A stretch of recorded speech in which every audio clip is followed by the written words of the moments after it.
দেখো, রামপথের দুদিক থেকেই প্রচুর মানুষ আসছেন। ঠিক রামপথ এখান থেকে স্টার্ট হচ্ছে এবং স্টার্ট হয়েই কিন্তু রাম মন্দিরে যাচ্ছে।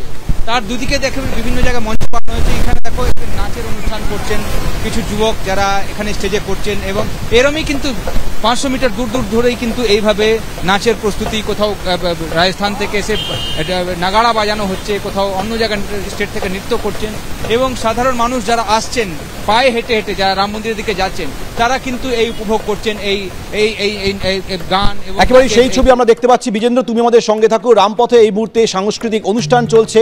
আগামীকাল রাম মন্দিরে এই উদ্বোধনকে কেন্দ্র করে অযোধ্যা জুড়ে বিভিন্ন জায়গায় যেখানেই চোখ যায় সেখানে সাংস্কৃতিক অনুষ্ঠান চলছে, এবং অবশ্যই সাজিয়ে তোলা হয়েছে আলোকের ঝর্ণাধারায়। এই মুহূর্তে সেজে উঠেছে গোটা অযোধ্যা। যেদিকেই চোখ যায় সেদিকে ফুল দিয়ে সাজানো হয়েছে গোটা অযোধ্যাকে, অর্থাৎ নয়নাভিরাম দৃশ্য। সেটা লতা মঙ্গেশকর চৌক হোক কিংবা রামপথ বা ধর্মপথ। আমরা আবারও চলে যাব আমাদের প্রতিনিধি বিজেন্দ্র সিংহর কাছে। বিজেন্দ্র, দেখো এই রামপথে দেখো এই নৃত্যের প্রোগ্রাম চলছে এখানে, যেটা দেখাচ্ছিলাম কিছুক্ষণ আগে। এটা হলো রামপথ। এখান থেকে প্রায় 1 কিলোমিটার গেলেই রাম মন্দির, এবং তারপরে রয়েছে হনুমানগড়ি মন্দির, এবং সেটার জন্য মানুষ কিন্তু হেঁটে আজকে আসছেন এখানে।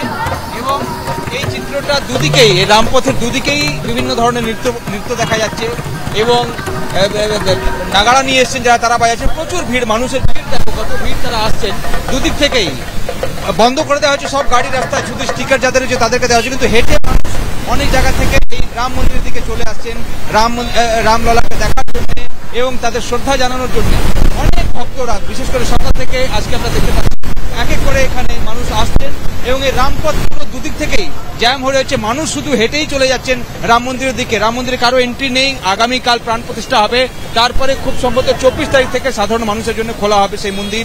এবং এখানকার মুখ্যমন্ত্রী যোগী আদিত্যনাথ রিকোয়েস্ট করেছেন কি কেউ যেন হেঁটেও না আসেন এখানে, কিন্তু মানুষের শ্রদ্ধা আছে, তারা হেঁটে চলে আসছেন বিভিন্ন জায়গা থেকে। শুধু অযোধ্যার লোক না বা ইউপির লোক না, ইউপির বাইরে থেকে অন্যান্য রাজ্য থেকে মানুষ যারা এসছেন এখান থেকে, পাশের জায়গাগুলো থেকে, সেখান থেকে হেঁটে তারা পৌঁছে গেছেন আজকে অযোধ্যায়। এবং এই রামপথের যা চিত্র আমরা দেখছি, দুদিক থেকে রামপথকে সাজানো হয়েছে, কিন্তু এইখান থেকে 1 কিলোমিটার দূরে রয়েছে রাম মন্দির। প্রচুর মানুষের ভিড়, এবং এবং এবং তারা তারা যাচ্ছেন এখানে, শ্রদ্ধা তাদেরকে নিয়ে এসছে অযোধ্যায়, এবং সেটাকে শ্রদ্ধাকে জানানোর জন্য তারা এই মুহূর্তে উপস্থিত রয়েছেন। আপনি কোথা থেকে? আমি বেনারস থেকে এসেছি, বেনারস থাকি, কাশী বিশ্বনাথ থেকে, সেখান থেকে অযোধ্যাতে এসেছি আমি। প্রভু রামচন্দ্রজি যারা আমাদের আগেকার 500 বছর থেকে নিজের পুরখারা যারা লড়ে নিজের প্রাণের আহুতি দিয়ে করেছে, আজকে সেই স্বপ্নটা সাকার হচ্ছে। কালকে 22 তারিখে আমার নিমন্ত্রণ দেওয়া হয়েছে, কালকে আমি পুজোতে প্রাণ প্রতিষ্ঠাতে যাবো। সেই এখন অযোধ্যাতে এসে দেখছি আমি, যেখানে দেখছি একেবারে রামে রাম জয় শ্রীরাম হচ্ছে। যেখানে দেখো খুশির আর আনন্দের একেবারে যেমন তুফান একেবারে লহর হচ্ছে, যে যার মুখে দেখো একেবারে খুশি রয়েছে।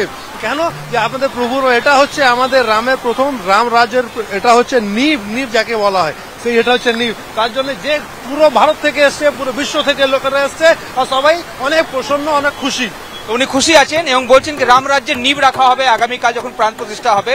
বেনারস থেকে এসছেন, বাংলায় ভালো কথা বললেন, এবং তিনি জানালেন কি কেন তারা এখানে এসছেন, আগামীকাল তিনি প্রাণ প্রতিষ্ঠাতে থাকবেন সেটাও জানিয়ে গেলেন তিনি।